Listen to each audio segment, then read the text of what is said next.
Hey, it's Cassie from Curry Honda in Chicopee. You're listening to the Bax And Nagle podcast on Rock 102. Come see us at Curry Honda for the best selection of new and pre-owned vehicles. Experience the best at Curry Honda. Thanks for listening.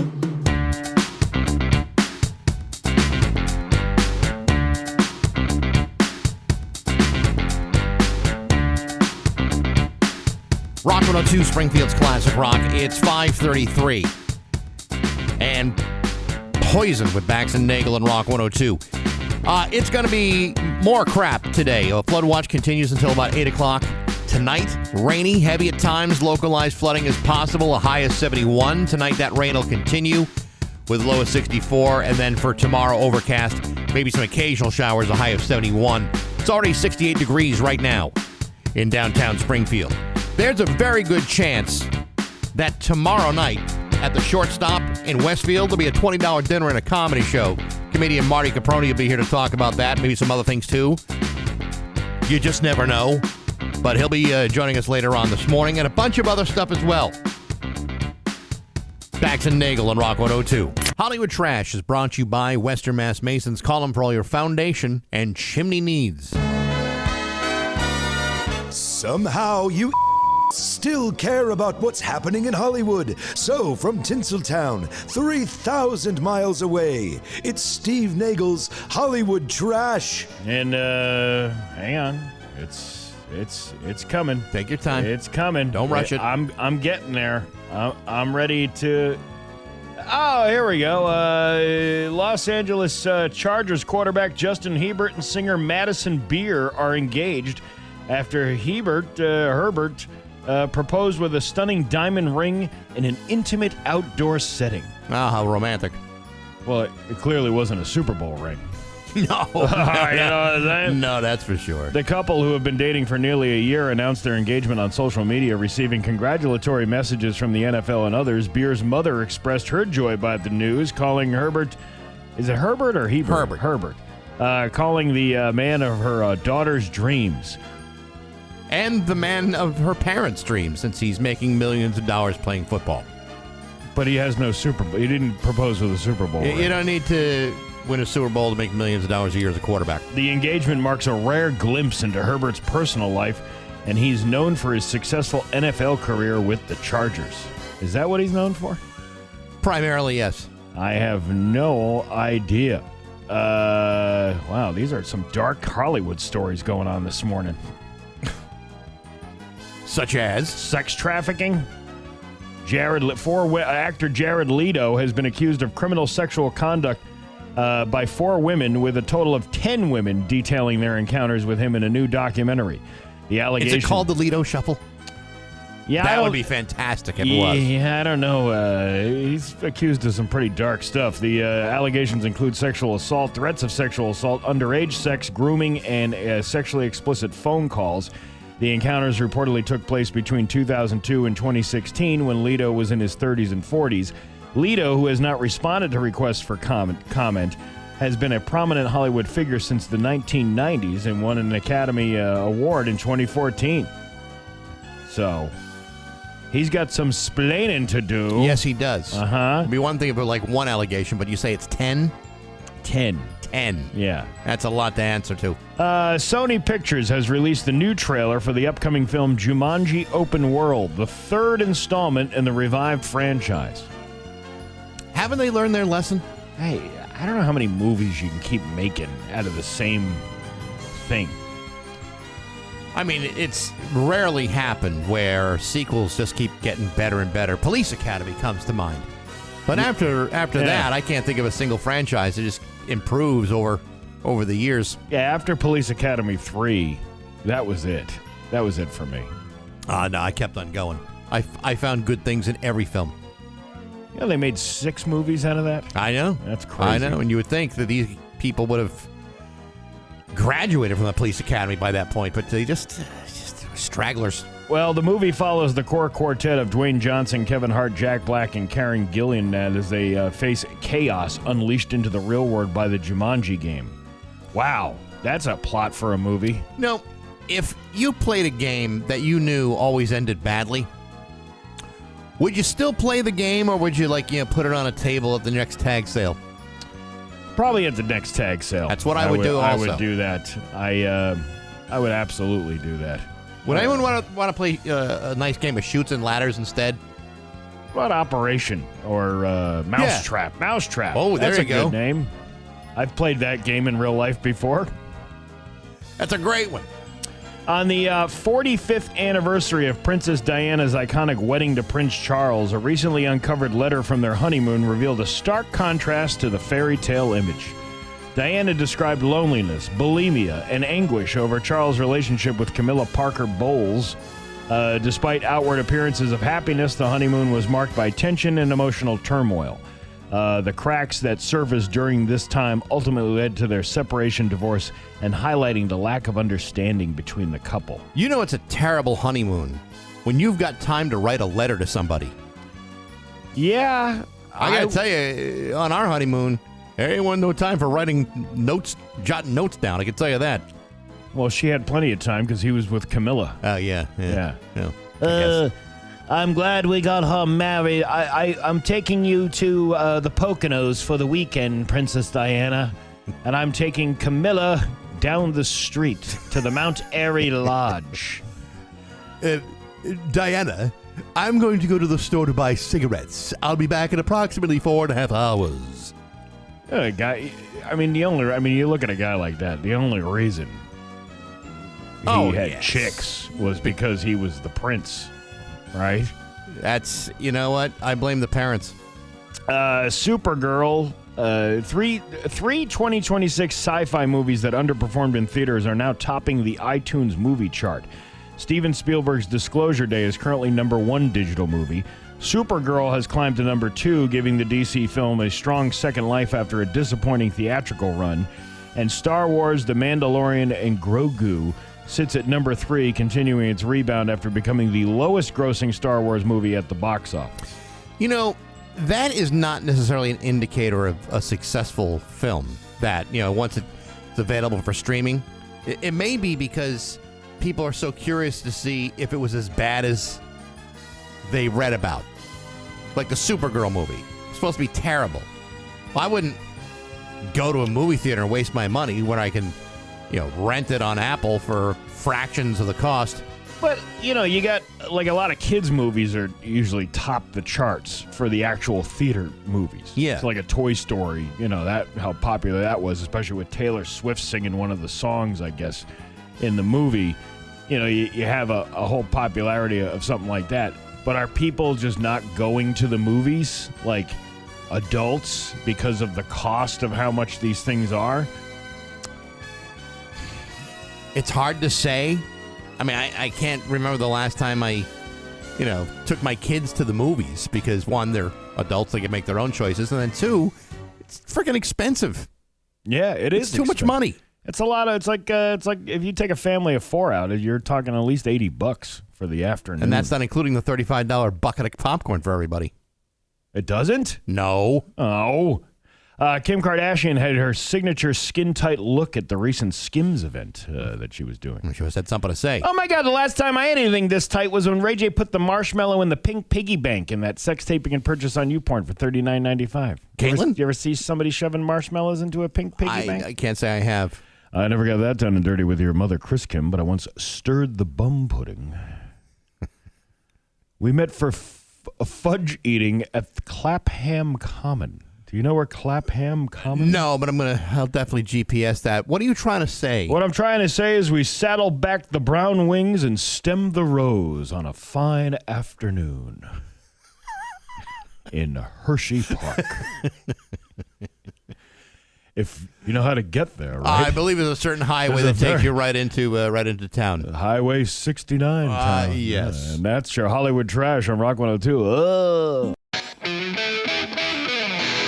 And now, Bax's View from the Couch. Brought to you by Rocky's Ace Hardware, your grilling destination. Weber, Big Green Egg, Uni Pizza Ovens, and Traeger Woodfire Grills. Hey, good morning, sports fans. How the heck are you? Folks, remember yesterday when I told you that the newly acquired Curtis Mead of the Red Sox had suffered what appeared to be a bruised wrist after being hit by a pitch during his first game in a Red Sox uniform? Well, I was wrong. As it turned out, Curtis Meade did not bruise his wrist Monday night against the team formerly known as the Oakland A's. Instead, after additional examination, including an MRI, it was discovered that, in fact, his wrist had been broken. And as a result, he's been placed on the team's injured list, where he will remain for an indefinite period of time. Again, this was just the kid's first game in a Red Sox uniform after he was traded to Boston in exchange for pitcher Conley Early to the Washington Nationals. And so far, I'd have to say, this has turned out to be one hell of a trade. So good, in fact, it almost makes you wonder what else Craig Breslow has in store before this Sunday's trading deadline. Because after striking out in his first at-bat and then getting tossed in the DL a few innings later, I'd have to say this Curtis Meade Red Sox era is off to a bang-up start. Of course, this isn't the first time that a guy found himself in an ambulance just after stepping into a brand new uniform.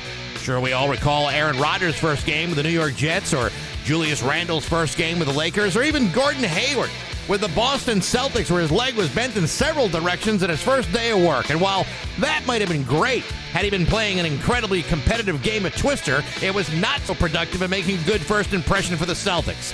Same thing goes with Curtis Meade. Now, I realize that this is just an accident and no one involved is to blame, but I would remind you that none of this would have happened had the Red Sox not made a trade with the Washington Nationals. Because right now, and this is just a hunch, that trade seems like it may have been a disaster.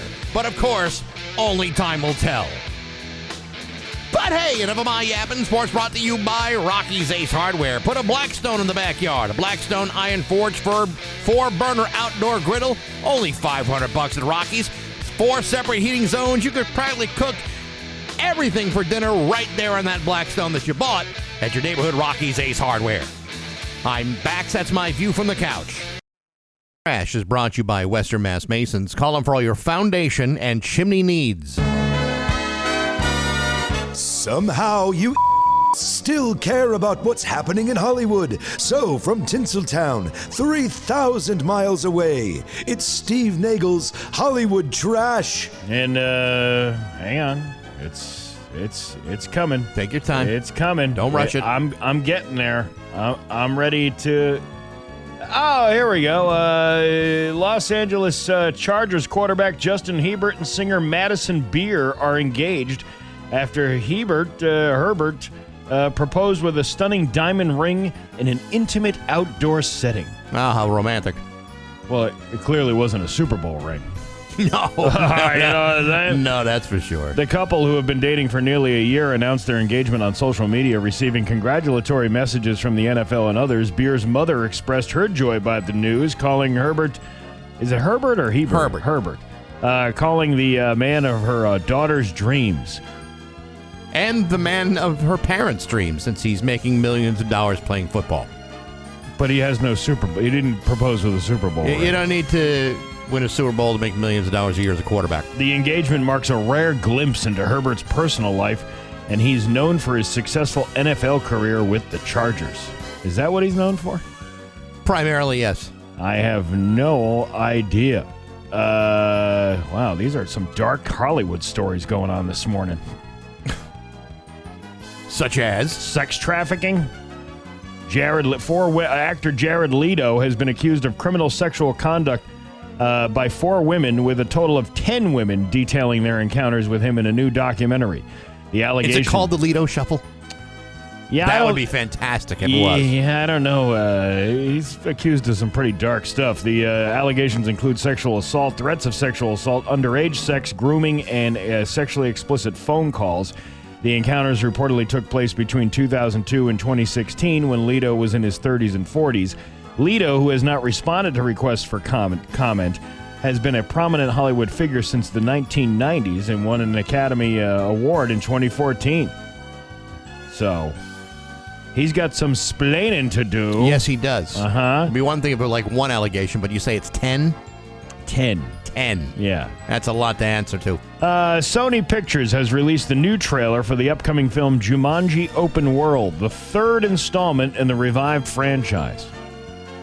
Haven't they learned their lesson? Hey, I don't know how many movies you can keep making out of the same thing. I mean, it's rarely happened where sequels just keep getting better and better. Police Academy comes to mind. But after that, I can't think of a single franchise that just improves over the years. Yeah, after Police Academy 3, that was it. That was it for me. No, I kept on going. I found good things in every film. You know, they made 6 movies out of that. I know. That's crazy. I know, and you would think that these people would have graduated from the police academy by that point, but they just stragglers. Well, the movie follows the core quartet of Dwayne Johnson, Kevin Hart, Jack Black, and Karen Gillan as they face chaos unleashed into the real world by the Jumanji game. Wow, that's a plot for a movie. No, if you played a game that you knew always ended badly, would you still play the game, or would you put it on a table at the next tag sale? Probably at the next tag sale. That's what I would do also. I would do that. I would absolutely do that. Would anyone want to play a nice game of Chutes and Ladders instead? What about Operation or Mousetrap? Yeah. Mousetrap. Oh, there That's you a go. Good name. I've played that game in real life before. That's a great one. On the 45th anniversary of Princess Diana's iconic wedding to Prince Charles, a recently uncovered letter from their honeymoon revealed a stark contrast to the fairy tale image. Diana described loneliness, bulimia, and anguish over Charles' relationship with Camilla Parker Bowles. Despite outward appearances of happiness, the honeymoon was marked by tension and emotional turmoil. The cracks that surfaced during this time ultimately led to their separation, divorce, and highlighting the lack of understanding between the couple. You know it's a terrible honeymoon when you've got time to write a letter to somebody. Yeah. I gotta tell you, on our honeymoon, there ain't no time for writing notes, jotting notes down. I can tell you that. Well, she had plenty of time because he was with Camilla. Yeah. I'm glad we got her married. I'm taking you to the Poconos for the weekend, Princess Diana. And I'm taking Camilla down the street to the Mount Airy Lodge. Diana, I'm going to go to the store to buy cigarettes. I'll be back in approximately 4.5 hours.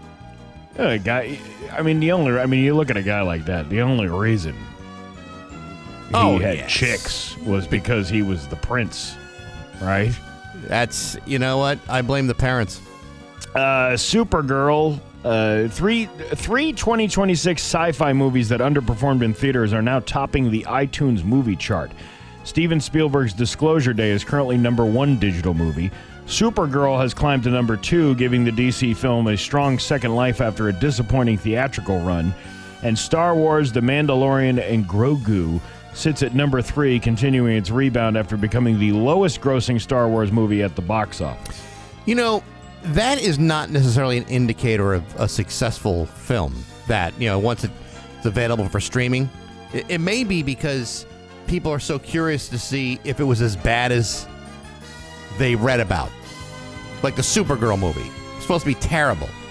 Well, I wouldn't go to a movie theater and waste my money when I can, rent it on Apple for fractions of the cost.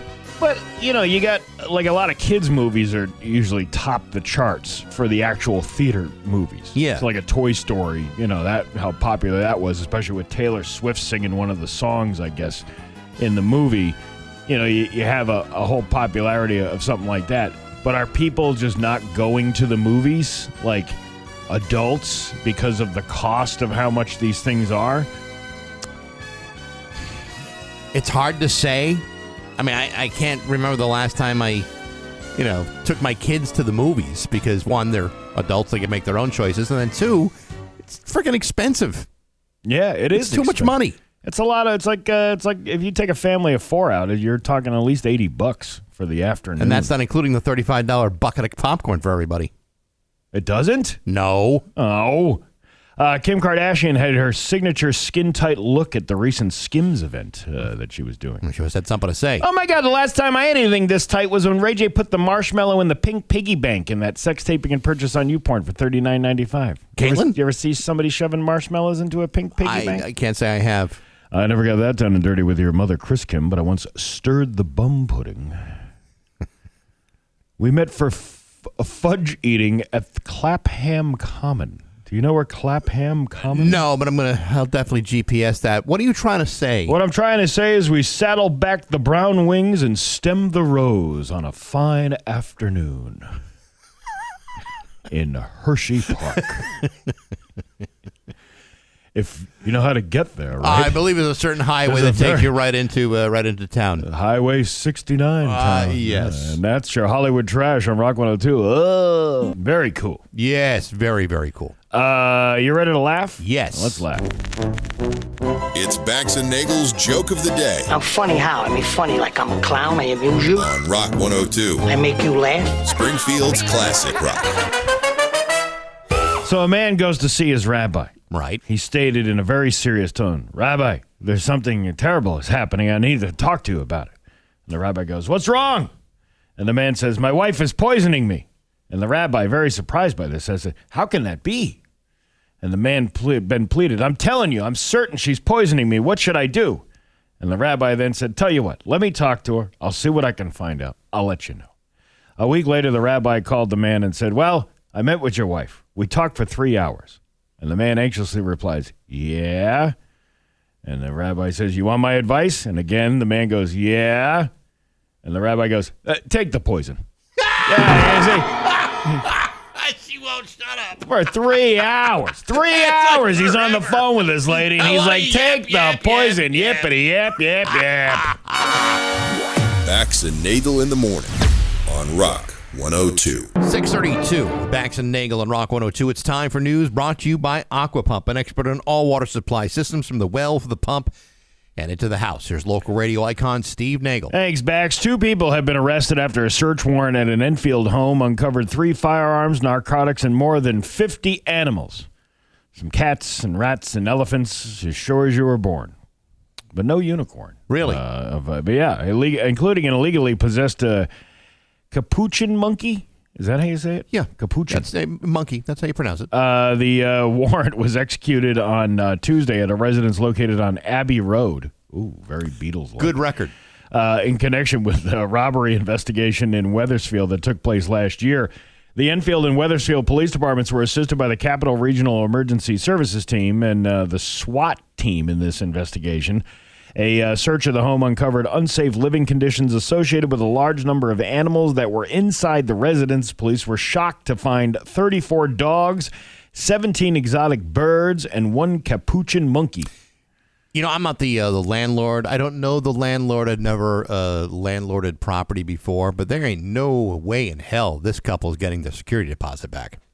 34 dogs? That's a lot of dogs. How do you keep 34 dogs quiet? How do you feed 34? I can barely. How do you take them to the vet at 34? I'm going broke just with 1 dog.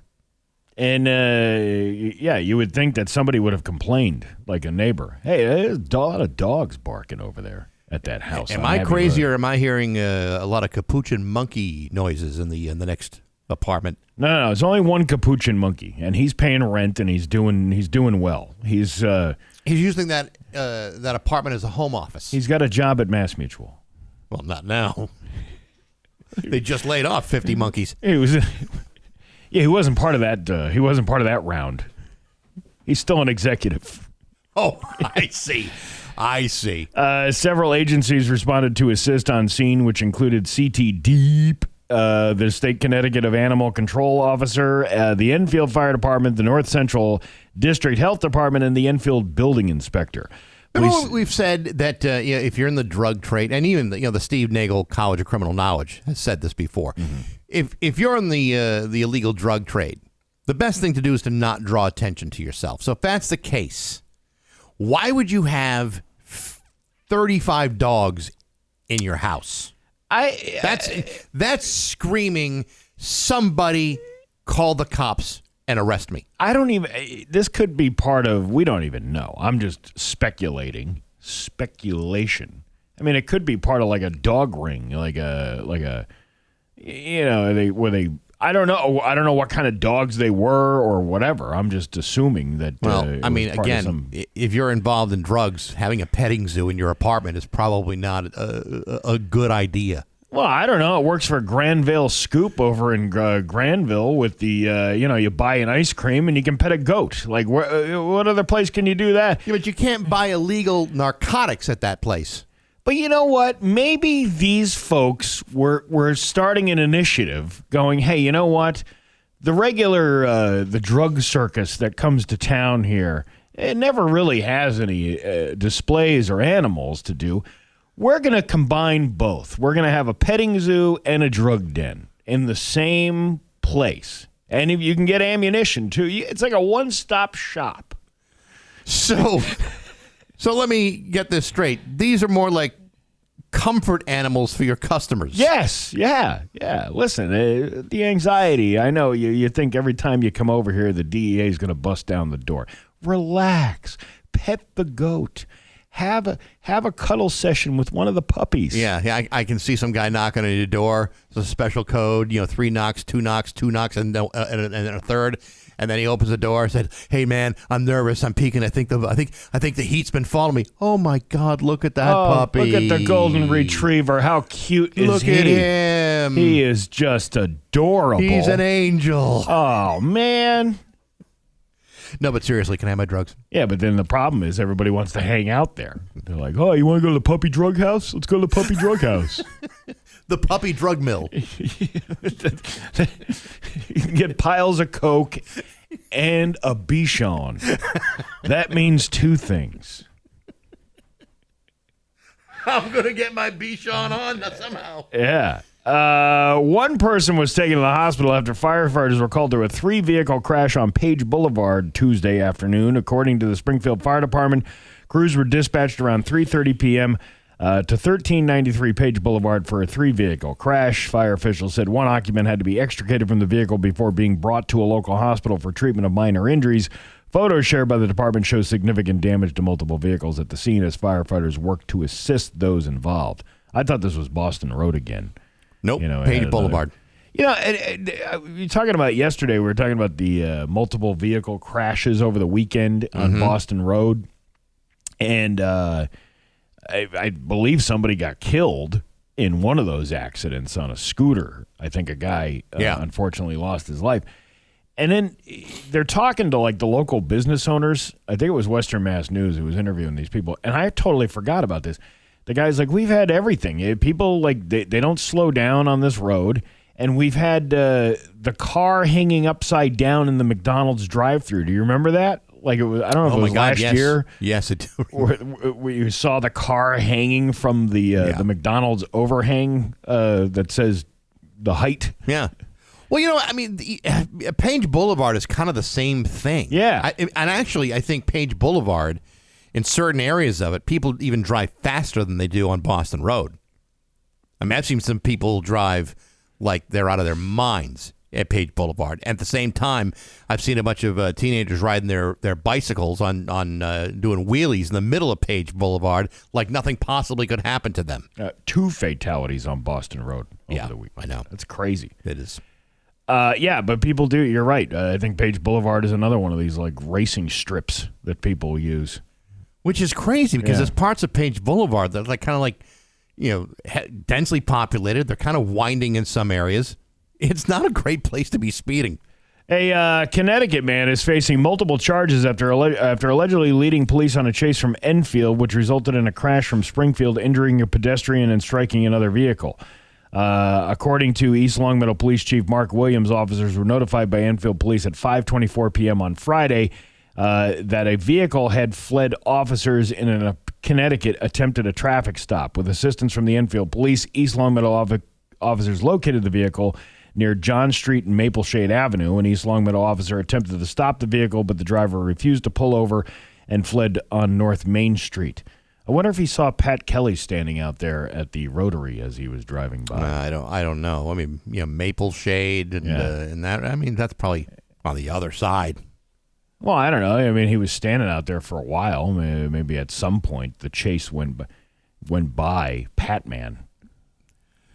I mean, I suppose that someone could have driven over there after trying to get away from Pat at the East Village Tavern. Could be. Police pursued the vehicle to the Springfield city line. Williams said the pursuing officer continued a short distance into Springfield to determine the vehicle's direction of travel and relay that information to Springfield police.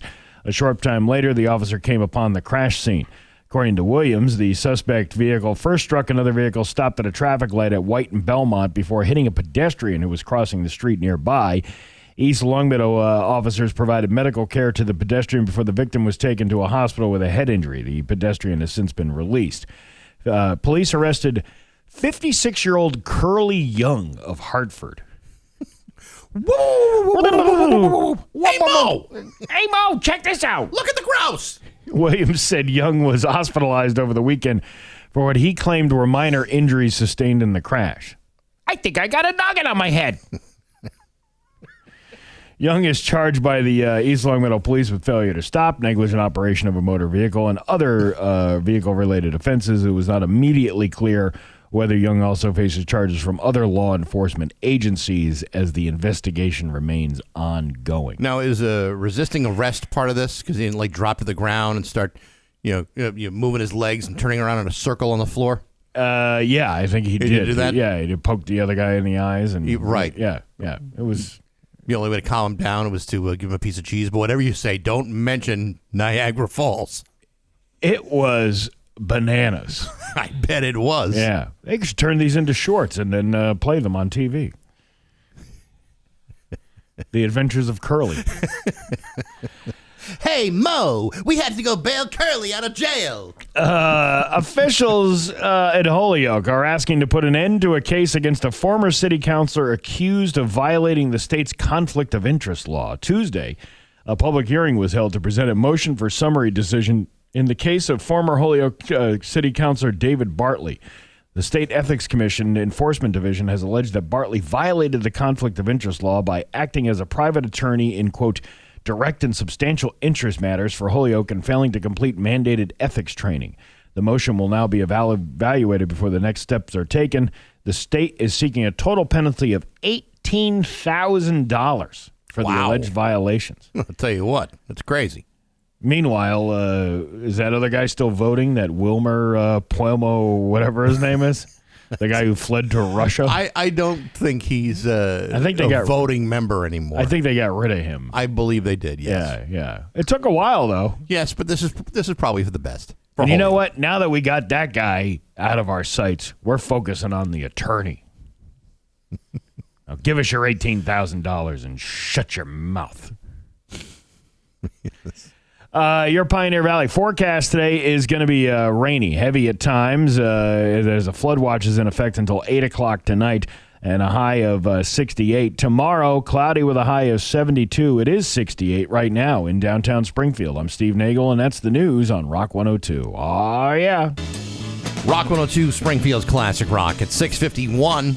And Credence with Bax and Nagle on Rock 102. It is going to be wet. Lots and lots of rain, supposedly. Flood watch is in effect until 8 o'clock tonight and a high of 68. It is 68 right now in downtown Springfield. Marty Caproni's in the studio. I believe there's some sort of event going on tomorrow night. What could you tell us about it, Marty? I mean, allegedly, what I hear out there is that tomorrow night will be a great show with a stacked lineup. J.J. Jones will be coming into town. Don Zola will be there. Frank Gazzaro, I think, might be coming in from Rhode Island. Anthony Pagan, I think, might be doing a spot. It's going to be a mayonnaise midget mash fest. Yes. There you go. You should have T-shirts made. Brett. Yeah. We $20 dinner didn't come comedy show. up with that, though. That's not our phrase. I would like to see the copyright on that one. I don't believe there is one. I think Brett Bean's going to be doing a spot again, the new kid that was real funny the last time. So should be a good time. We should get $20 dinner and a comedy show shirts made up. Yeah. You should. Yeah. I'm sure Gigi could whip something up pretty quick. Yeah. Chicken teriyaki rice right across the front of it. That's the big one. That's awesome. That's the meal tomorrow. So that's a big event coming up tomorrow. You know what I just stumbled across? What's that? And I can't believe this. This is the biggest thing I've ever heard of. Saturday in Enfield is the 100th Enfield Mount Carmel Italian Festival. Hey, greasing the poles down there, too. And you are not going to believe who they've got as a special guest. All the way directly from Italy / New York, New Jersey, tri-state area, Girolamo something. That's who. No, much bigger than that. Yeah. Are you ready? Frankie Valli. No. Oh, I know. Who? Shoot. Paul Anka. No. No. but you're close. Dean Martin's daughter. No. The big name is Mr. Tony Orlando. What? Yeah. In Enfield? In Enfield. This Wow. Saturday. Tie a yellow ribbon around the tree that was destroyed by that car accident the other That's day. right. Yeah. I'm coming home, I've done my time. Now I've got to know what is and isn't mine. If you receive my letter telling you I'm soon be free, then you'll know just what to do if you still want me. If you still want me. I'll tie a yellow ribbon round the old oak tree. It's been 3 long years. Do you still want me? If I don't see a ribbon round the old oak tree, I'll stay on the bus. Forget about us. Put the blame on me. If I don't see a yellow ribbon round the old oak tree. I prefer Tony Orlando. I prefer knock 3 times. I can get you that one too if you want. Yeah, You want was that one? a- I can get you that. That's an easy knock one. 3 times was my jam. That's a good one Yeah. too.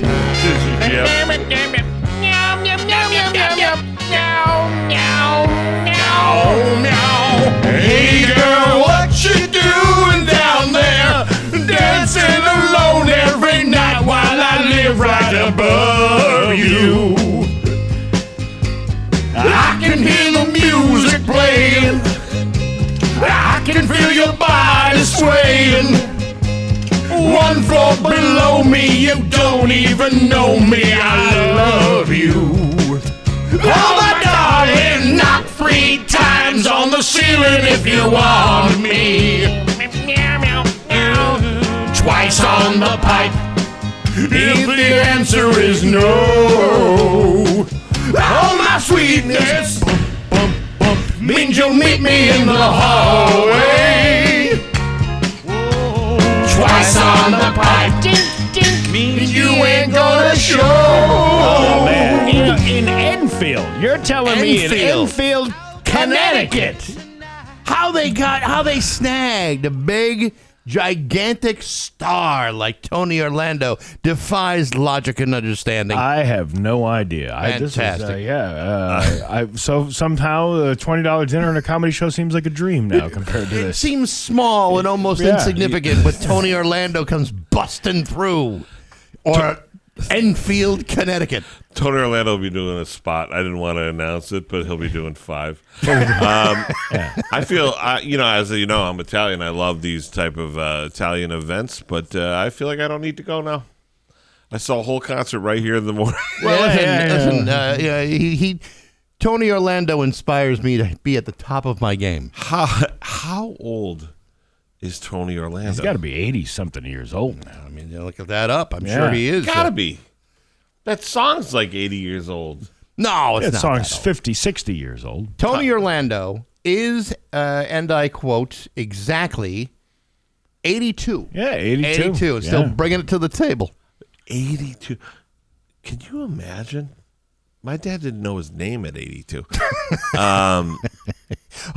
He might not know his- A lot of people don't know their father's names at 82. It's true. How old is that song? It's older 56 years old. than... Okay. It's older than me. Yeah. Yeah. It's not older than me, man. I remember that like it's the back of my hand. Yeah, Oh my but God, you what's that? needed the lyrics. I didn't even. Did you notice I didn't even need the lyrics? You I was guys were just both singing. in full... Yeah, but you know what? I'm going to be honest. Bax's performance was a better performance. Well, because he has more animation, I think. Again, I put my heart and soul into everything Committed. I do. Yes. Including and especially the singing and joyful celebration of Tony Orlando's entire musical canon. How many songs is that? It's a few. 6. Well, he had other hits too. Like What else? There's Sweet Gypsy Rose. There's Candida. Garbage, trash. What are you talking about? There's What Are You Doing Sunday? Who's in the Strawberry Patch with Sally? Terrible. Those are the only 2 that I like. Yellow Ribbon and Knock 3 times. Hey, suit yourself. I celebrate his entire catalog. What about Dawn? And where's she? Well, there's two of them. There's Telma, and then there's Velma. But wasn't it Tony and Don? Oh, you're right. Wasn't Tony and Don? Yeah, Dawn was two people, right? Yes, that is correct. See, I thought for years Dawn was like her own person. Tony Orlando and Dawn. No, it's two totally different people. It was Thelma Hopkins and Joyce Vincent Wilson. Oh. Are they both alive? To the best of my knowledge, Thelma Hopkins, yes, they're both still very much with us. I thought it was some guy named Donald from Rhode Island. No. Dawn. No. You know Dawn. Hey, you know Dawn. Dawn's a good friend of mine. She's down doing shots of Fireball down at the... Yeah, Donnie's been working on my car all week. She's staying in my auntie's 2-bedroom bungalow without air conditioning. I'm a Squamish. Come on out for a weekend. We'll have more with Marty in just a bit. It's 6:59 on Rock 102. And now, Bax's View from the Couch. Brought to you by Rocky's Ace Hardware, your grilling destination. Weber, Big Green Egg, Uni Pizza Ovens, and Traeger Woodfire Grills. Hey, good morning, sports fans. How the heck are you? Folks, as most of you know, getting a college education ain't cheap. If it were, I wouldn't be using sentences like, college education ain't cheap. Fact of the matter is, a college education is very expensive, and had it been this way back in the 80s, I probably would not have spent 5.5 years to get out of college. However, one of the ways in which to make colleges more affordable for everybody is through the exploitive commercialization through sponsorship opportunities, particularly those driven not by the quality of the education they provide, but through Division I sports programs. For example, yesterday, Notre Dame announced that they have reached an agreement with SoFi Technologies, in which their logo will appear on every jersey for every sport played by the Fighting Irish starting next year. Apparently, this is a 6-year deal worth between $18 and $20 million annually. Now, I've done the math, and according to my calculations, at $20 million per year, that's almost enough to pay for the educational expenses of at least 224 Notre Dame students. Of course, that's for only one academic year. At more than 89,243 hours per year, that would pay for exactly 56 Notre Dame students to complete their education in a 4-year span. That's 56 out of the more than 13,000 currently enrolled at Notre Dame.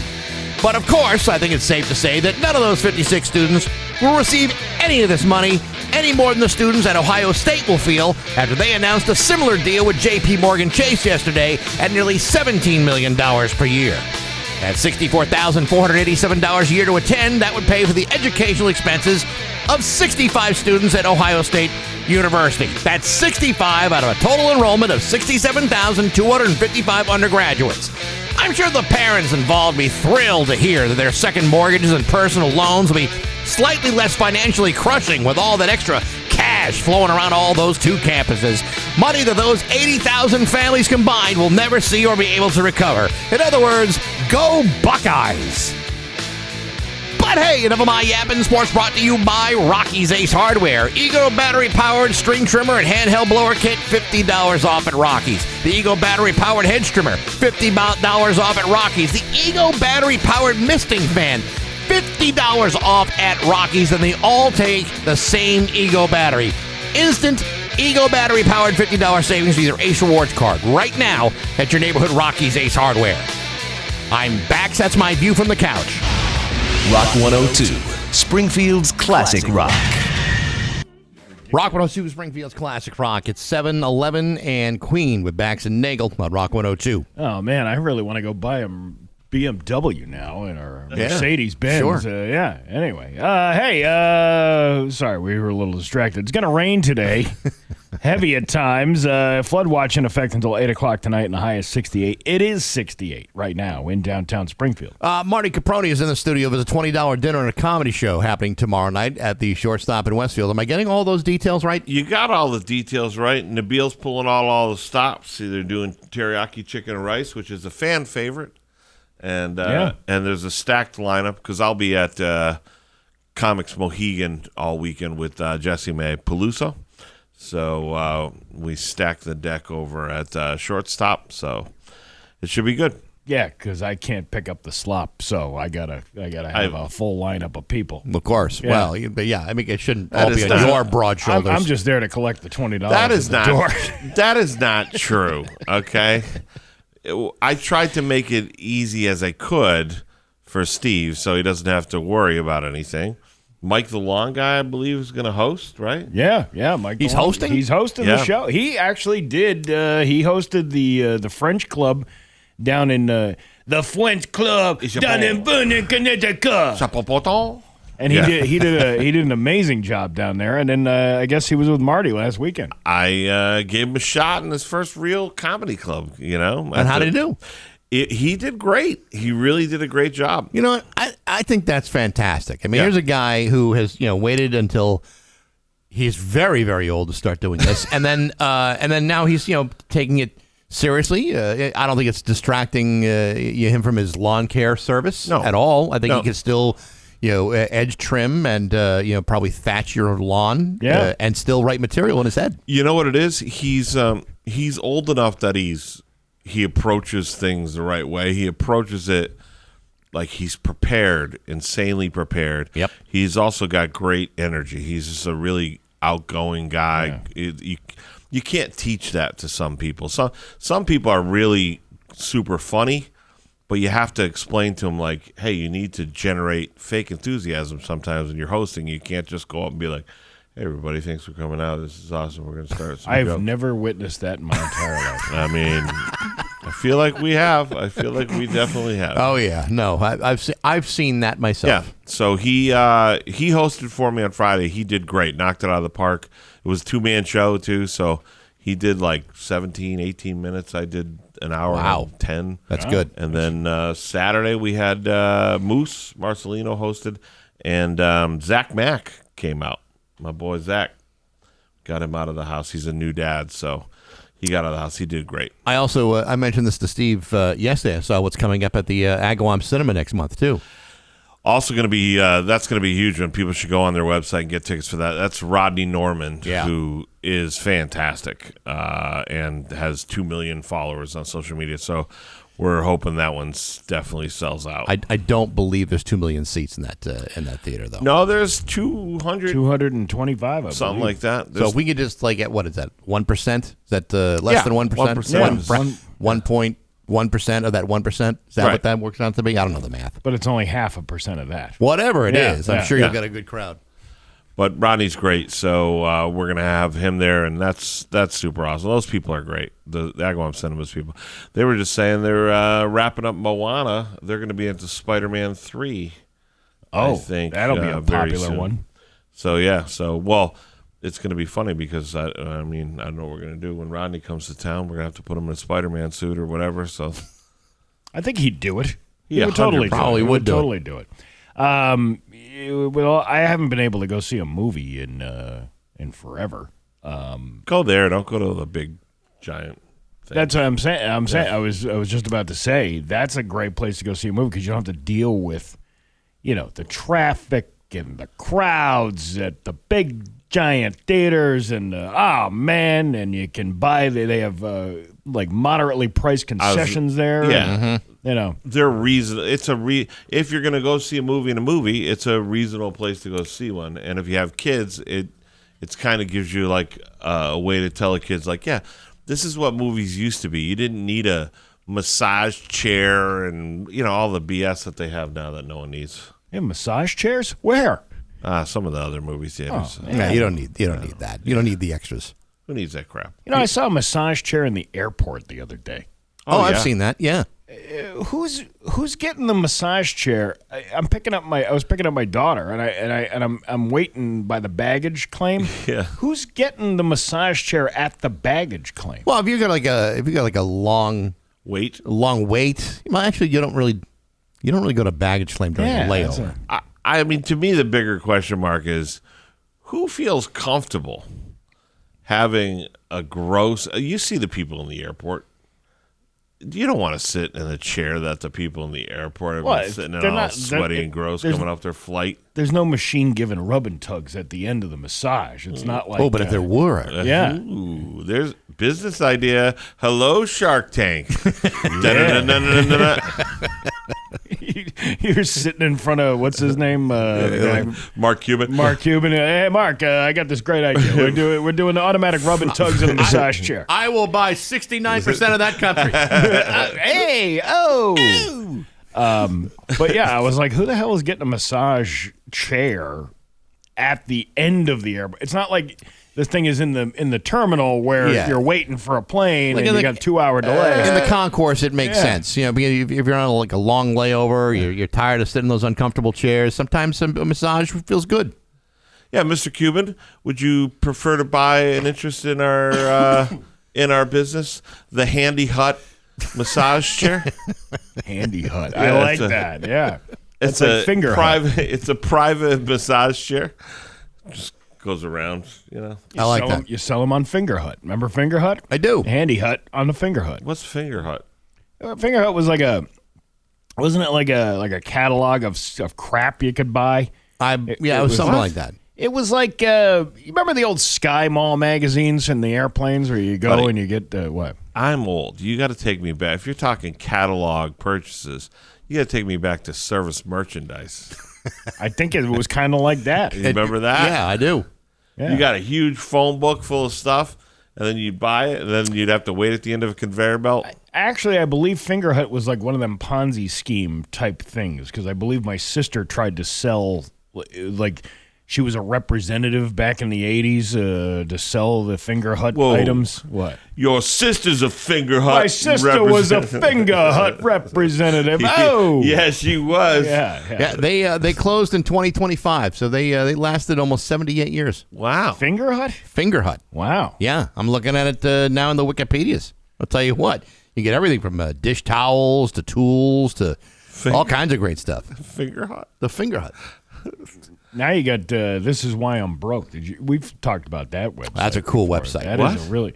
Yeah, you can buy the Batman Wayne Manor for $32 million. The actual manor? Yeah.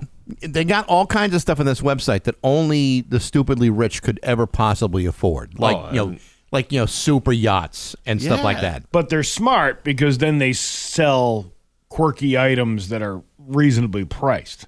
Like, it's millions of dollars. You can buy the Wayne Manor for $32 million, but then you can also buy like tickets that say butt stuff on them. Yeah, so who would want for that? $5. Can we pool our money together, the three of us, and buy a data center, an AI data center, and then put some butt stuff stickers on the outside of it? That would be. Yes, you could. That would be interesting, wouldn't it? Well, these are actually raffle tickets. We might actually be able to use these for the $20 dinner and a comedy show. All right. Yeah. See, it says butt stuff. They're like little tickets. The only problem is, I don't know if I want to be the person pulling out the butt stuff ticket. I wouldn't want that point. I wouldn't want to win that 50-50 raffle. Who's going to win? Yeah, they got some really cool stuff on there. You can get a Shelby Baja Raptor R for $195,000. A handheld remote restraint device.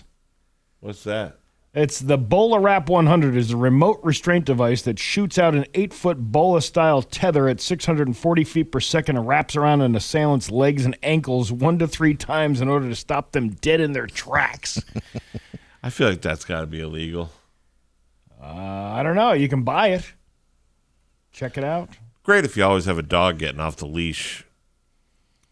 If you want to lasso the dog that way. I'm kidding. Yeah. Poor Wally. Yeah, there's some really cool stuff. There really is. There's some. I'm looking at this now, and I'm like, you know what?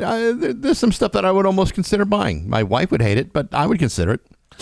There is a thing with guys where we're either compelled to buy dumb stuff or make dumb stuff.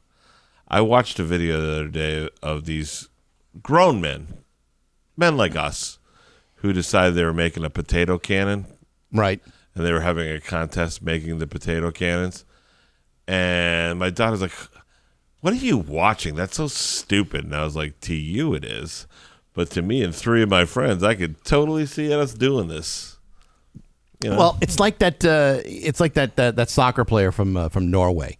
Oh yeah. He goes home and he's holding like this like stuffed raccoon, and then that's the souvenir he went home with from the United States. Like, what guy wouldn't see something like that? Like, man, that stuffed raccoon would look so good on my coffee table. That's asserting your dominance over whatever little area of your house you have. Yeah, like this is the room where I can put this stuffed raccoon in. I remember going to Aruba years ago, and the one thing we came home with was a salt and pepper shaker with two pigs mounting each other that says "Making Bacon" on it. which you and you can only get that in Aruba. Yeah. Well, but it was one of the. Wouldn't you like to have one of these pieces from the natives here of the island? No. I want the salt shaker with the two pigs having sex on it. When I was a kid, my parents took us on a vacation to Niagara Falls. There you go. On the Canada side. Classic vacation. Classic family vacation. We're on the Canadian side of the falls. And and my parents say, okay, well, go to the souvenir shop, get whatever kind of souvenir you want to help you remember this wonderful family trip. Well, I got myself a whoopee cushion and a dribble glass. That's what I. There you go. I legitimately bought those two things with my parents' money. They're like, didn't you want to have someone said Niagara Falls on it? I said, well, the whoopee cushion's got Niagara Falls on it. It's your memory. That's right. Will remind you. Remember this forever. By the way, young Bax, you were right, because here you are almost 50 years later, and you remember exactly what you bought in the gift shop. Right. So that story has come full circle. Back in January, I went to the American side of the Niagara Falls. Yeah. Have you ever been there? I have. Yikes. Yeah, it's a little sketchy. The Canadian side's definitely the more touristy. It looked like a war zone. I had to go to a Walgreens while I was there, and I'm typing it in the GPS, and the downtown area of Niagara Falls is it's touristy, and there's nobody there because it's January when I was there. But then going to the Walgreens, I'm like, am I in Kosovo? Or it looks like somebody firebombed these houses as you're driving down the street. Sticking with the decor of 80s Soviet bloc country motif that they have, they actually have in that town, they have one of the original Pizza Huts where it still looks like the Pizza Hut, still has the red and white checkered tablecloth, still has the pizza buffet in the south. And I was like, I want to drive back there to go to that Pizza Hut, because there was only 3 in the whole world, and that was one of them. But now Pizza Hut figured out that people long for the nostalgia of a Pizza Hut thing, and they're bringing it back. So soon there'll be one around here. Hopefully. Genius. Wow. Genius Brilliant. Marketing. Let's hope it returns soon. I hope so. It's 7:25 on Rock 102. 7:31 with Bax and Nagle and Rock 102. It's time for news. Here's local radio icon Steve Nagle. Hey, Tandem Bagel has officially opened its 7th location, welcoming visitors to its newest cafe in South Hadley. Yeah, the new cafe is located at 460 Newton Street, serving breakfast and lunch sandwiches, coffee, baked goods, and seasonal specials. The space features indoor and outdoor seating, a pickup area for online orders, and convenient parking for guests. Well, that is exciting news, Steve. Thank you very much for sharing that. Where is it again? Hadley? South Hadley. South Hadley. I already have one in Hadley. That's what I thought. I got one in South Hadley. Wow, that Tandem Bagels is exploding, and yet I see no Tandem Bagels in front of us right now. There was an idea floating around a few years ago that one of these bagel shops around here would do the Bax And Nagle bagel. And nobody ever... The good folks at Fancy Bagel, I think, we're talking about. The ones there that brought us those lovely pizza bagels. And then we stalled. Yeah. The talks were stalled. Who stalled the talks? I don't know. Was that on our end, their end? What was it? The UN stalled the talks, the peace talks. Those pizza bagels, by the way, from Fancy Bagels. That was awful good. It's like having a whole pepperoni pizza right in your mouth. It's like breakfast and lunch all at once. I will say this for Tandem Bagel. I got it yesterday. I told you we went out to Gillette to see the spring training. Yeah. So on the way, it's like, hey, we'll pick up some Tandem Bagels. But I got this bagel they have. It's Asiago bagel. Yeah. Asiago Oh, that's bagels. good. So they have a good one. And you get the egg, and you get the cheese, and you get the sausage. Yeah. But then, just when you think it couldn't get better, they slap a hash brown on that puppy, and then they put some ketchup on it. And it is. Okay. All right, you had me until the You had ketchup. ketchup. Doesn't even need a condiment at that point. Listen to me. Asiago cheese and ketchup, no bueno. You can just remove here the and- ketchup. I'll take the rest of it. Look, I didn't even ask. That's part of their sandwich. So don't take it up with them, not me. Well, I It's mean, delicious. For me, if you've got an egg, sausage, and cheese, And potato. Potato requires ketchup. no, Chipotle no. mayo, I would take. There's enough fat in that sandwich that it makes it moist and delicious. You almost don't need any condiment. You know, if I had the wherewithal, I would go right now and I would get you that sandwich, sans ketchup, and is it with? If you say With sans? yes. And I would get you with ketchup. Well, and I'm sure I would be fine with it. I'm just saying that it would not be a necessity. I would probably say, hey, hold on with the ketchup. You think you'd say it, but once you've had it, you'd be like, this is delicious. Because I was like, the first time I had it, I didn't see ketchup on the thing. But then I was like, I really like this bagel for what it's worth. All right, okay, good enough. Yet I see nothing in front of us. Well, I'm fancy. telling you, Bax and Nagle bagel. What would be on that bad boy? We'd get Sorrow and disappointment. No, that's the Dave Coombs bagel. What I'm talking about, the Bax and Nagle bagel. We can get. I would say, can I make a suggestion? Sure. Asiago bagel. I love Asiago bagel. Sure. Or any kind of cheese baked bagel. Yeah. Like a cheddar cheese or Because they make one of those too at Tandem. Yes, some chive cream cheese Oh, that's good. and butter. And butter. Yeah, Yeah, yeah. and some lox, Okay. some capers, Ugh. some Okay. red onion. Thin red onion. Thin I don't like, red onion. I don't yeah. like it too thick. I get you, and some capers. It's kind of like you're making one of them, like a regular lox and yeah, it's lox good. and bagel. I like that idea. Yeah, Do you? What's the problem with lox? Ugh. It's salmon. It's smoked salmon. What's Yeah, wrong with it's that? Delicious. Ugh. On a bagel? Yes, on a bagel. Gross. Bagels and lox is like a New York tradition. This guy with the criticism of the food and then Steve. yeah. Get a load of this guy. I know. How about this? How about you do a bagel, right? It's a Nagle bagel. You do egg. Yeah. Yeah. Okay. You do cheese, but cheddar. Okay. You Okay. do Asiago bagel. Okay. Okay. Mixing Still with cheeses, me? we're good. All right. You're fine with I'm that? good with the mixing cheeses, yeah. New Jersey pork roll. You know what? Get out of my head. Were you just like in my head? No, but I know where you've lived. That's Get why I out of picked my all head, those Marty Caproni. Yep. things. Yep. Jersey pork roll. I've given you that before. Pretty good. It's like a spam. It's like a spam. How dare you? It's not like Spam. It kind of is like spam. No, it's New Jersey pork roll. It's like All a right. ham. All right. Follow me on this one. Okay. Asiago cheese bagel. Okay. Ribeye steak, not shaved, but a ribeye steak. From the parking lot of Rockies? No, Okay. from a actual butcher shop Okay. All right. in a store with walls.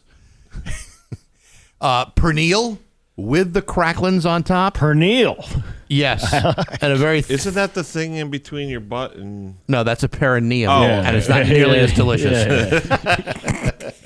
Says you. Salt, Anyway. too salty. And maybe like a nice like a chipotle mustard.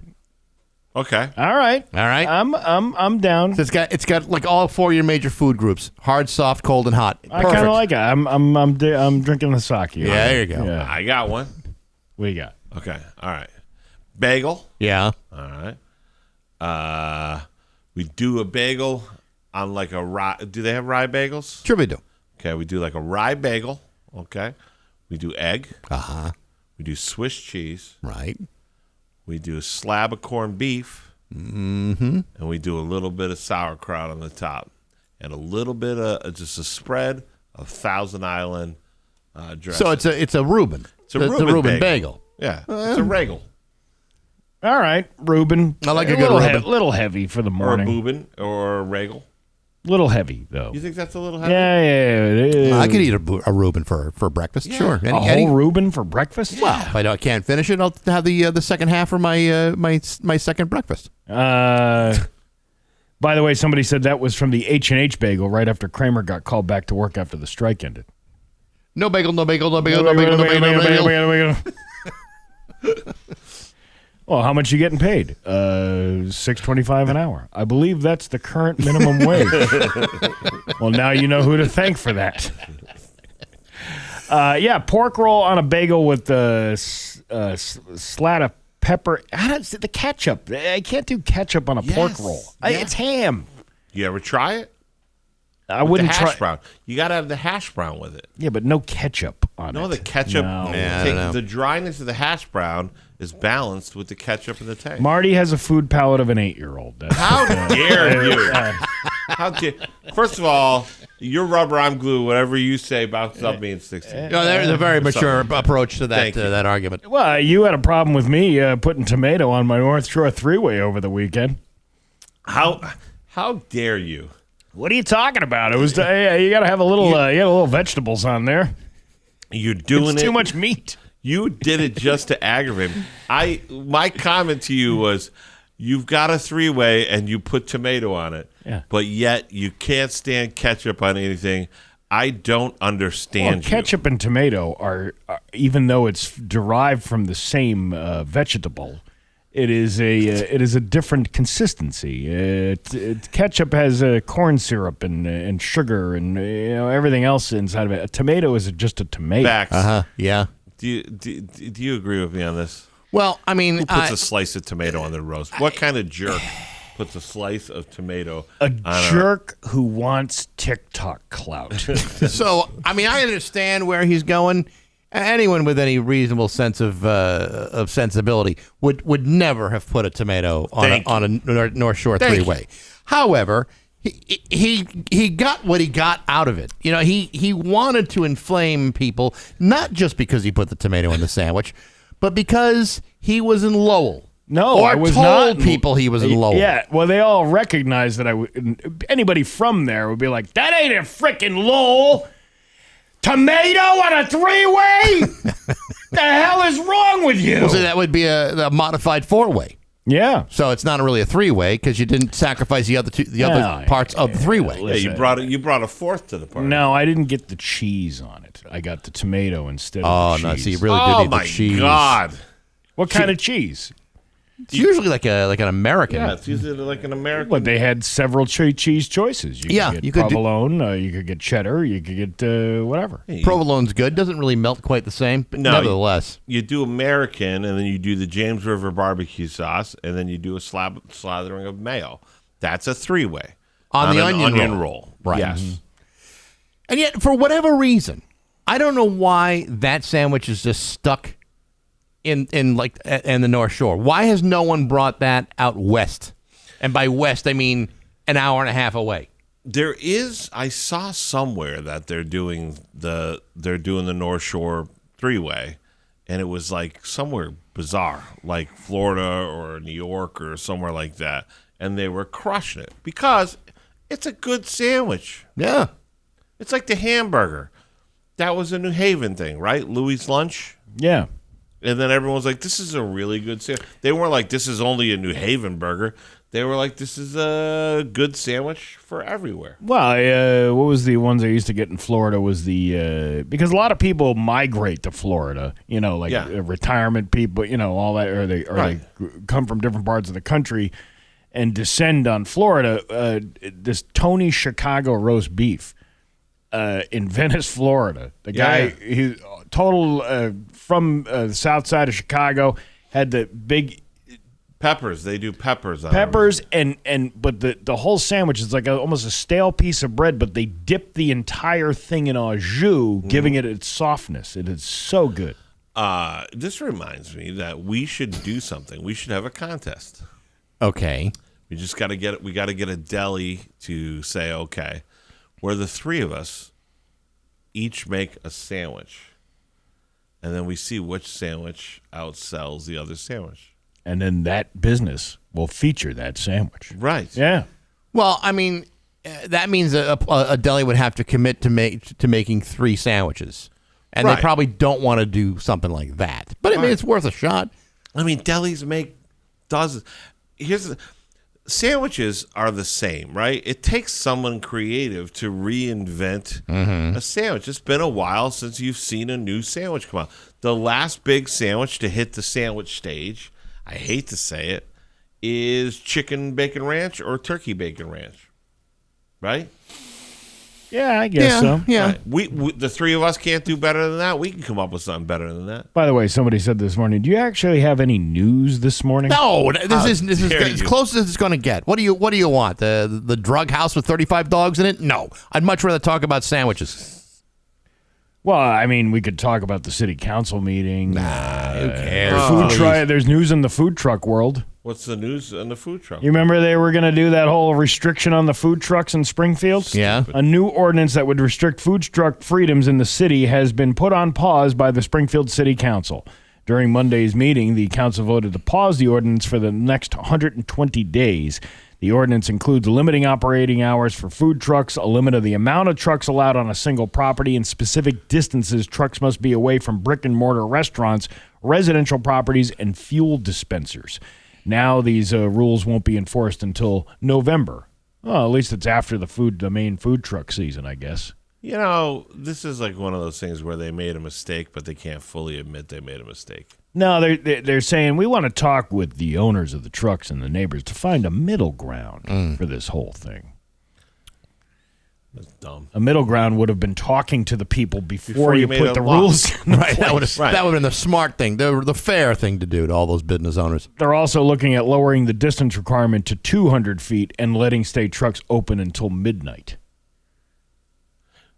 They don't want any trucks after midnight or after, 10 o'clock, I think it was. Do you remember Worthington Street back when it was happening? The hot dog guy? Right. You remember John the hot dog guy? Yeah. He was technically across the street from Theodore's, but he was slinging hot dogs. What's wrong with that? There's some restaurant owners out there that think differently. Yeah, they don't want food trucks near their business. He got pushed out of business. Essentially, he was asked to move. He went to someplace else. They asked him to move. He moved like 2 or 3 times. That's crazy. Yeah, it's ridiculous. I mean, listen. After you've had like a night out of drinking, Yeah. real drinking. I'm talking like roundhouse drinking. That's the move. That's the move. Chili dog. Everybody wants a hot dog at like 2 a.m. Yeah. I do. And you can't get one from McDonald's. They don't serve hot dogs any time of day. And here's what I would say, by the way, back then I would say this. And by the way, I agree that restaurant owners pay taxes and all that stuff, so I understand. But if you're threatened by a hot dog cart, then what are you doing in your kitchen? Oh, my God, look at the time. It is going to be rainy today with heavy downpours. Flood watch in effect until 8 o'clock tonight. It is a high of 68. It is 6-7 in downtown Springfield. I'm Steve Nagle, and that's the news on Rock 102. Oh, yeah. Speaking of Whitesnake, you know that guitar solo in the middle of the song there? Yeah. That was done by Adrian Vandenberg, who will be my guest tomorrow on Baxi's Musical Podcast. Wow. That's look right. at you with the big not to brag. top-time names. Fancy. Celebrating Yeah. his 50th anniversary in music, and he's coming to the Vault Music Club in New Bedford on August 3rd, and at Toads in New Haven on the 4th. So he's my guest tomorrow on Baxi's Musical Podcast. All right. Brought to you by Metro Chrysler Dodge Jeep Ram Chicopee. That's a big get. Yeah, it's a good one. I got some real good nice ones lately. You going to ask him about playing the guitar with the violin bow? No, I'm not going to do that.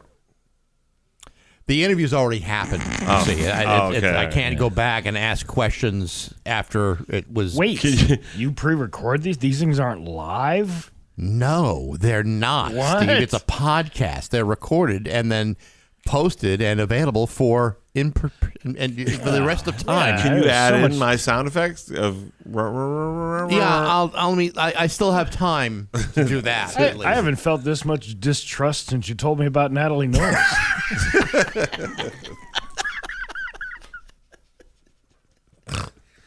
All right. Okay. I feel gypped. I feel fooled. What about Natalie Knowles? We don't talk about that. No, we had a listener that took some exception to the fact that we didn't announce fast enough for her that Natalie had, got another job. She's moved on and she's doing fine. And then we lied that she was working at another radio station when in fact she's not. She's not. Right. And but this lady had the receipts. So the internet detective? In screenshots. Yes. And of course, they just hadn't removed her from the websites yet. But, liars. Liars and cheats and There's thieves. no hostility on either Guys. side. We're very happy for Natalie. She's a great person. Guys, far be it for me to cause any trouble, but let's all just hope that she doesn't find out what we really did with Dan Williams. Yeah. Let me out. Happy retirement. She wasn't happy about that either. She thinks there's some sort of conspiracy on that one, too. Oh, man. You can't accept the fact that a guy was just like, I'm sick of your shiznit lady. No, I'm just retiring. I think a guy that's been in broadcasting for 47 years has the right to retire when he damn well feels like it. We kicked him out the door. We kicked his ass right out the door, down that smellevator, right onto the parking lot. We didn't. Yeah. It's so weird how... He's lucky he didn't get his head chopped off by a DPW plow across the street. That Dan Williams, what good did he ever do around here? It seemed like he had a real big smile on his face for a guy getting kicked out. Oh, yeah, no, believe me, he was very happy to leave. Yeah, he had his nice Hawaiian shirt on. He's like, sayonara, suckers. That's right. Him handing in his keys was the greatest day of his life. That's right. It's 7:56 with Bax and Nagle on Rock 102. Rock 102, Springfield's classic rock. It's 8:10 and Journey with Bax and Nagle on Rock 102. I got blisters on me fingers. You might. It's possible. It happens. It's going to rain today. Flood watch in effect until 8 o'clock tonight. High is 68. It's 6-7 in downtown Springfield. Marty Caproni in the studio. $20 dinner and a comedy show tomorrow night. Chicken teriyaki rice, J.J. Jones, Don Zolo, Brett Bean, Mike the Long Guy hosting, Steve Nagle. It's going to be a humdinger. What a humdinger that's going to be. That's what you're trying to accomplish over there. Hums and dingers. Yeah. A lot more humming than dinging. Yeah, I understand that. Anyway, what is going on with you fellas? Well, you got you're at Mohegan Sun this weekend. Yeah, so I'll be at Mohegan Sun with Jesse May Peluso this weekend, which should be a fun time. So if any of the people in Connecticut are listening, I know it's probably going to be a little bit rainy and maybe hopefully crappy, and you'll come out to the shows. Yeah, it's going to be. It's not going to be too bad the weekend, but it's not going to be like your typical summer. Here's something too that I need to say. When I tell listeners, hey, if you're in Connecticut, come out to the shows. Then when you come to the show, don't be shy when the host goes, "Hey, how many people here listen to Rock 102?"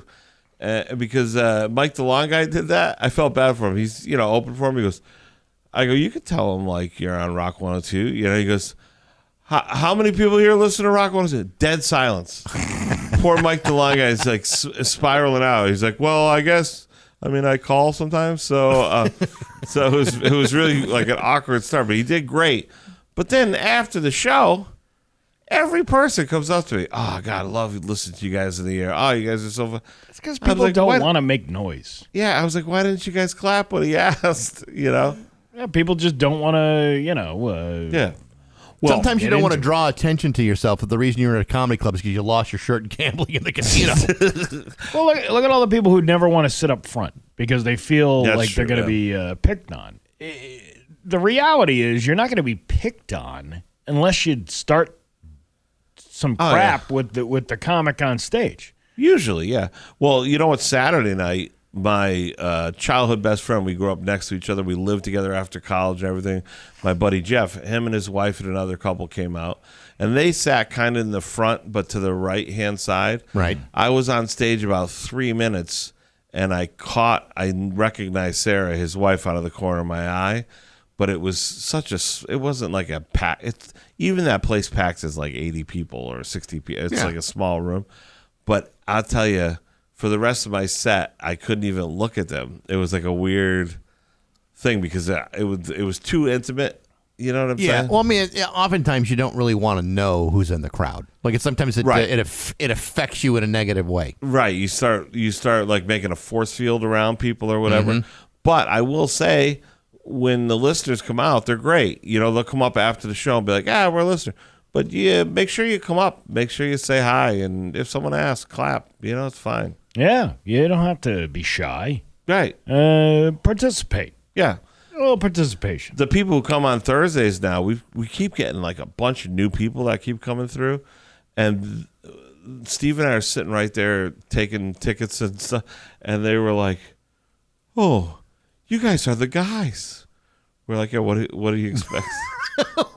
You're just talking about it and not show up? Hey, we're putting this whole thing on with dinner for $20. What do you think? We have a huge staff that we're paying to do all this? It's us. Well, that's what perception is. Right. People think differently about what this actually is. Yeah, this is, believe me when I tell you that the glamour of it all really isn't exactly what people believe. It's a really fun time on a Thursday. There's not a whole bunch of show business other than the actual show. Yeah, that's... people can talk to us literally all day. You guys got a merch table? Steve's been selling stickers. I've been selling stickers. All right, stickers are good, but I mean, maybe something else. I need some kind of merch. I got to talk to that guy. We got to get a $20 dinner and a comedy show shirt. That would be actually great free advertising. Yeah, too. That would be that's exactly what you should be doing. And they would cost $20. Right, you can't charge more for the shirt than the show. So $20 dinner and a comedy show and a $20 shirt. Yeah, I get a $20 shirt at a $20 dinner and a comedy show. And if you give us $40 for the shirt, you'll get a free ticket to the $20 dinner and a comedy show. Yeah, I like your moves, kid. Yeah. We got to talk to. We should talk to GG Inc. That he's great.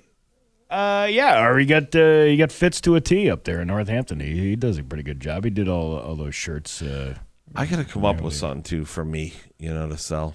I'm trying to think. Having seen your act many times, what's the most memorable thing that you talk about? Much. Boy, I'm really struggling. Maybe something that is like banana peel related. No, see, everyone said that when I used to do that joke all the time. And at one point, I got these things from China. They were little flasks that look like bananas. Yeah. And everyone thought I was crazy. I bought a box of like 100 banana flasks. Right. One weekend at the Funny Bone, I was sold out before the Saturday. Really? Yeah, and I paid like $1 for them, and they were I was getting a decent amount for them. I could not believe it. But then what happened, I was like, let me reorder. I couldn't find them anywhere. I couldn't reorder them. And then I realized someone made me a shirt that had the Chiquita logo, but with my face on it. It was pretty funny. But then I realized now the guy doing the bit so he could sell the shirt. Yeah. And it was that was the undoing of it all. Yeah, but I think people will understand like a merch table after the show. Yeah, it's part of the deal. Sure, but it's kind of such a gross bit that. But it's the one people would remember. Yeah, it definitely is one people still message me that haven't seen it in 5 years. They'll message me pictures anytime with something with bananas. They'll message it. Look at what Brian Bowden does with those bumper stickers that he ordered. Yeah, Well, he does the Disney princesses, all the different princesses, because he's got a whole bit about the princesses and their various forms of grooming.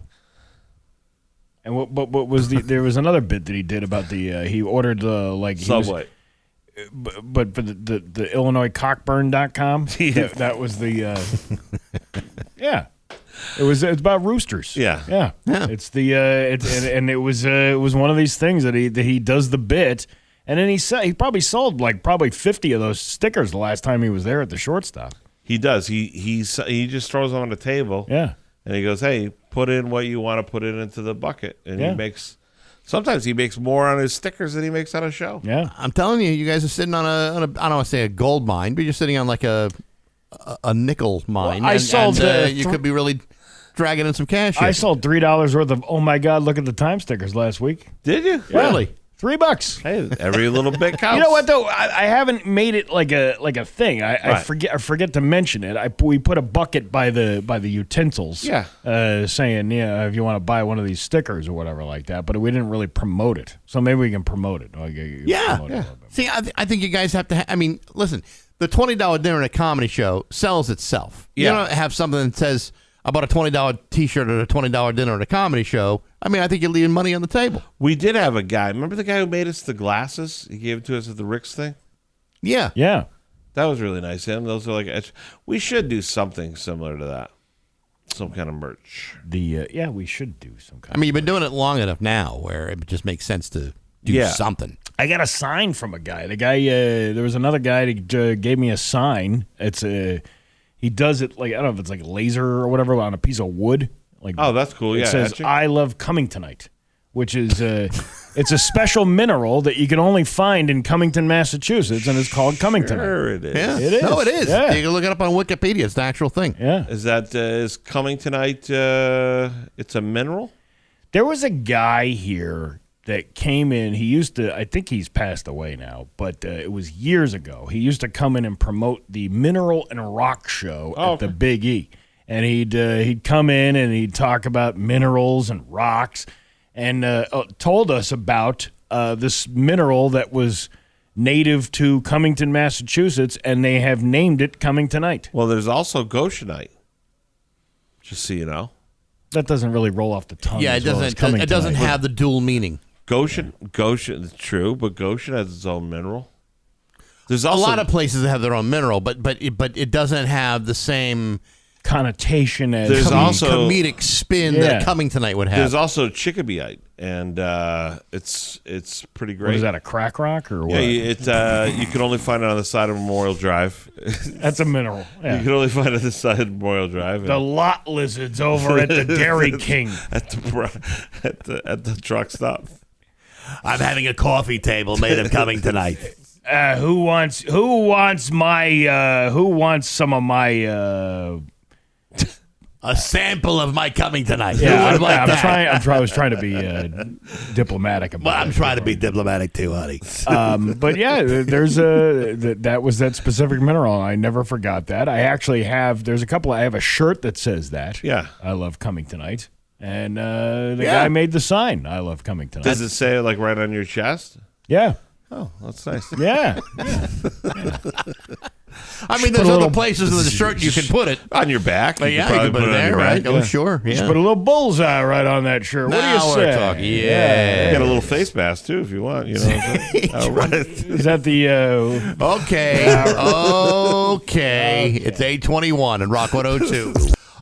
Hey, real quick here. The Wing Thing's coming back on August 22nd at the Young Building in the Eastern States Exposition Grounds, brought to you by Aquapump and Dave Miner Exterior Home Improvements. Tickets are on sale now at rock102.com. Your mission includes parking, wings of all kinds, plus the hors d'oeuvres, the yard games, live music from Now That's 90s, and adult beverages for sale as well. It's the Wing Thing, tossed and sauced by Log Rolling Catering, Saturday the 22nd of August at the Young Building at the Big E, part of the Classic Rock Summer on Rock 102, Springfield's Classic Rock. Sweet. Yes. Did you know? Did you see the latest from the Big E, the concert announcements? What's the latest? Marcy Playground. Oh, wow.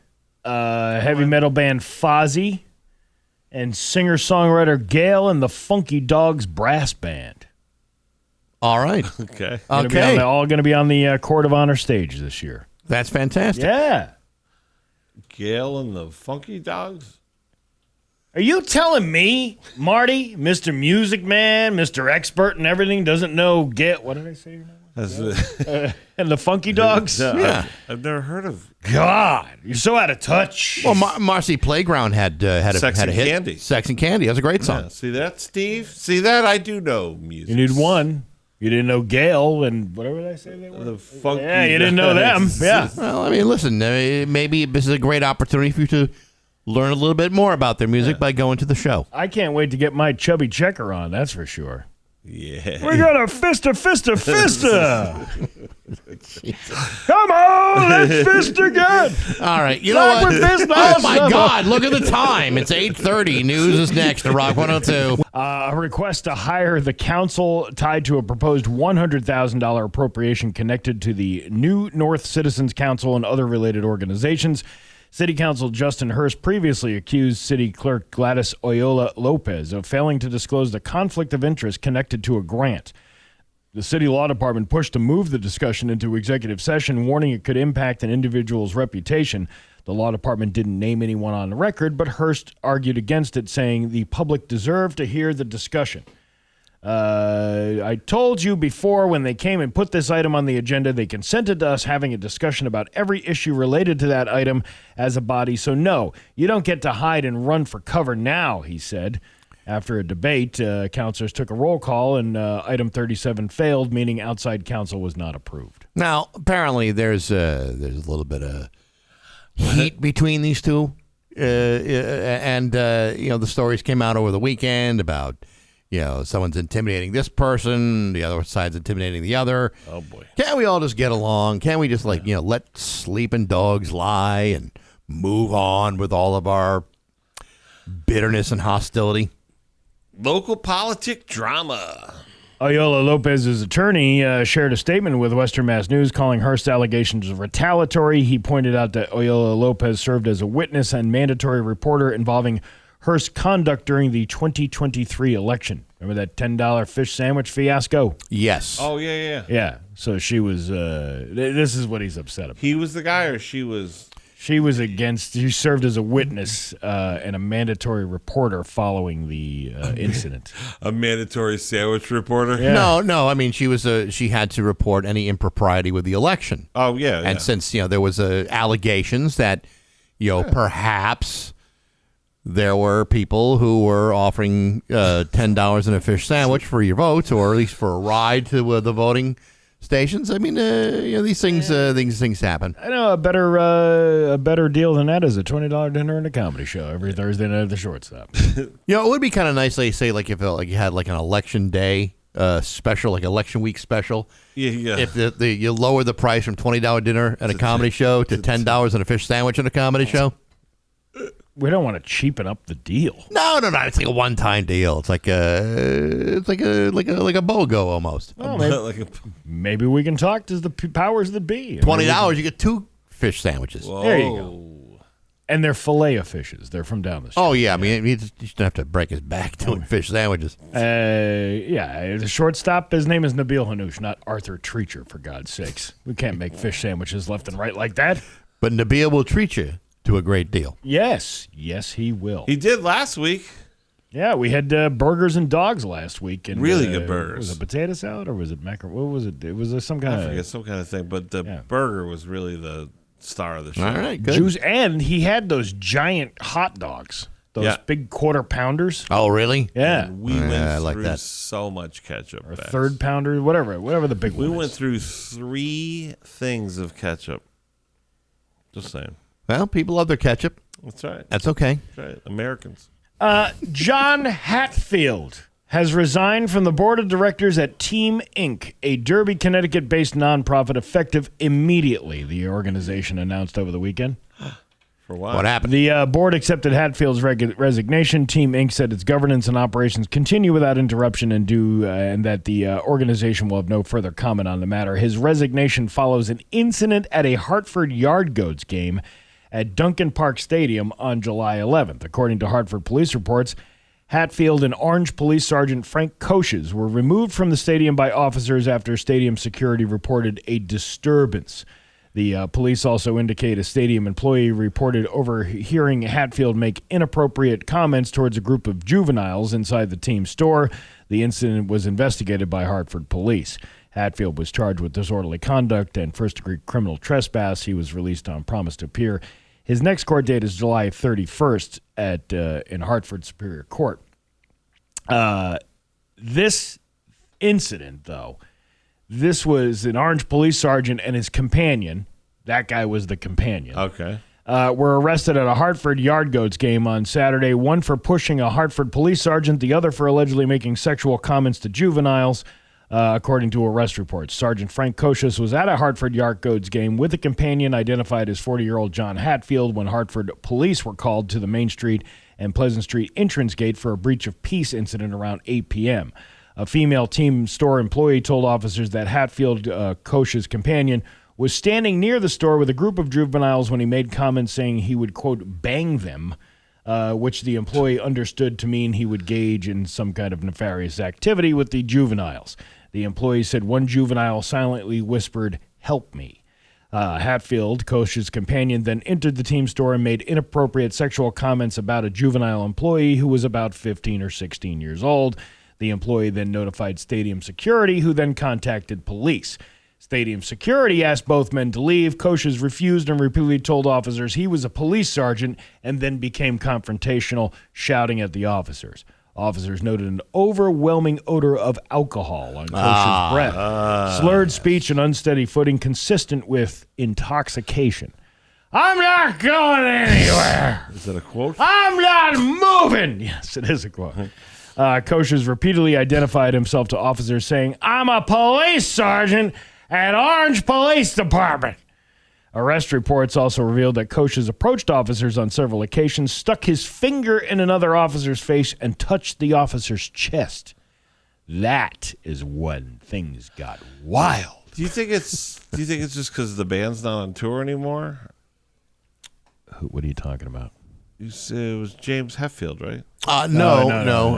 Hatfield. Oh, Yeah, Different guy. Different guy. Oh, okay. I mean, it would be great if you were like one of the Metallica guys. Give me but- fuel, give me fire. Yeah, right. Anyway, That would be cool. The officers and yard goat staff convinced coaches to move to the public sidewalk outside the stadium. Once they were outside, coaches continued yelling and stepped into the street, stopping traffic.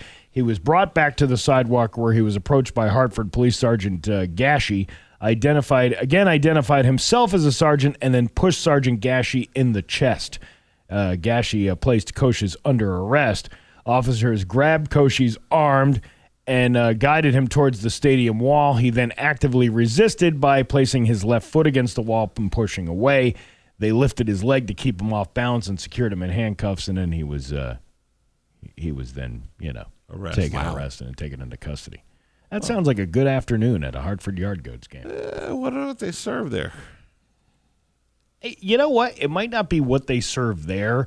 It's what you were served before you entered the Hartford Yard Goats stadium. Maybe. Maybe a little pre-gaming type of I was just thinking, tailgate. what they got for a beer. You know what I mean? You go to Woo Sox, you got a good Wormtown. Those craft beers, they're like 9% alcohol, Yeah, but they're kind of expensive, and I think they're priced that way so people don't get out of control. But if you're doing nips of Fireball or Dr. McGillicuddy's in the parking lot of the Hartford Yard Goats game, it's game on. If you're the lead singer of Metallica, you can avoid. It's not the same guy. Yeah, but I believe he's been in recovery a couple of times, and I'm not so sure he's going to fall off the wagon because of a situation like this. Yeah. Wrong guy. Got it. Have you ever been to a Yard Goats game? Yes. Yes. Was it fun? Love it. Really? Yeah, it's actually a really nice stadium. I want to go to a Yard Goats game. We sat a couple of times. I've been one time we sat with the Rick's Place had an outing for one of those, and we sat in it was like a Duncan section. It's like on the third baseline, all the way down the end. It's got its own little section for groups and all that stuff. Oh, that's cool. But then there's been a couple of times where we've sat in other locations. It's a great place to see a ball game. You know the comedian you're thinking right now? What? It is ironic to take a grief group to a game where they're doing chants and stuff. What? Why is that weird? Because it's a grief group. I'm just saying they're like, Yeah, but this is a place of an event of joy and fun. Where's good the family joke? entertainment? Sweet Caroline. Ba, ba, ba. Oh my God! Look at the What time. did I do? What did I do? What did I do? What did I do? I'm just Sometimes you're like a bottle of Coke that's been left out all night. Hey. Flat as F. Hey, I represent those remarks. Canopy tents and cabanas are no longer allowed on westerly Rhode Island town beaches. A popular... Oh, wow, we're going to clean them up down there, huh? A popular destination on the Connecticut-Rhode Island border following a wave of complaints from beachgoers. The new policy went into effect in June of 2026. Umbrellas, lawn chairs, and other traditional beach gear are still permitted under the restriction. The ban did not include Musquamacut. Thank God. Yeah. Well, I don't know what the complaint is. I know a lot of these cabana tents take up a lot of space. Mm-hmm. Yeah. Yeah, they're like more so because we've got an umbrella and it's a good size umbrella, but it's not nearly the size of one of these family cabanas, which you fill up the bag of sand and you can fit like 20 people under there. I don't know why they do. First of all, it's the same thing I was saying to you with the Bluetooth speakers. They set up like a speaker. So you go to the beach to enjoy the sound, I thought, of the waves and to get some sun and some fresh air. Mm-hmm. Now you're going to go there and set up basically a house and drown out the noise. Yeah, the like you said, the snow cone thing where you saw them being made over the weekend. Yeah, I've in nearly 60 years of going to the beach, I've never seen a guy make snow cones on the beach. But as I pointed out, I got that portable power box. Now with the advent of these batteries that people can take with them anywhere, you can power like an entire house anywhere. You can take it out to a field. You can take it out to a beach. You can take it wherever you want. Have you ever been to the beaches in Westerly versus Musquamacut? Yeah. Way nicer. I find Musquamacut to be wildly overrated. Yeah. I mean, if you love crushing crowds and long lines to get into a parking lot, then Musquamacut is your But jam. isn't that going to be any beach on a summer day? No, actually, there's a bunch of smaller Yes. Beaches in Rhode Island, state beaches, too, that are not nearly as packed as Musquamacut or Second Beach in Newport. I mean, Musquamacut is actually probably more packed than others. But, yeah, there's some other great beaches in South Rhode Island. Kingston, Charleston. Breachway, fantastic beach. Breachway. But you're not really getting like waves like you'd get. Oh, no. You get some big Yes, waves. you do. At Musquamacut? Not a Musquamacut, but if you went to like the Breachway or gets- some of the places in Charlestown, you get. You can. Yeah, further out, beyond. Not really that far, though. Well, a lot of those beaches are kind of set up as family beaches. Yeah. So typically a family beach will have, less of a riptide, less undercurrent. You may not have the same, the same amount of surf. Because I've been to Rocky Neck, which is not too far away in Connecticut. That's what? That's Long Island Sound. That's totally different. Isn't, I don't know my maps. Look at a map. Long Island Sound is protected because it's basically got Long Island on one side of it and Connecticut Shore on the other side. Rhode Island is exposed to the actual ocean. You got Block Island Sound and then the Atlantic Ocean. Oh, well, there you go. Yeah, you can get pretty good surf in Rhode Island. Time, yeah. All right. There's a lot of surfing birds down there. Well, now you know. Yeah, Steve. All right. Everyone has heard about the bird. Everybody's heard about the bird.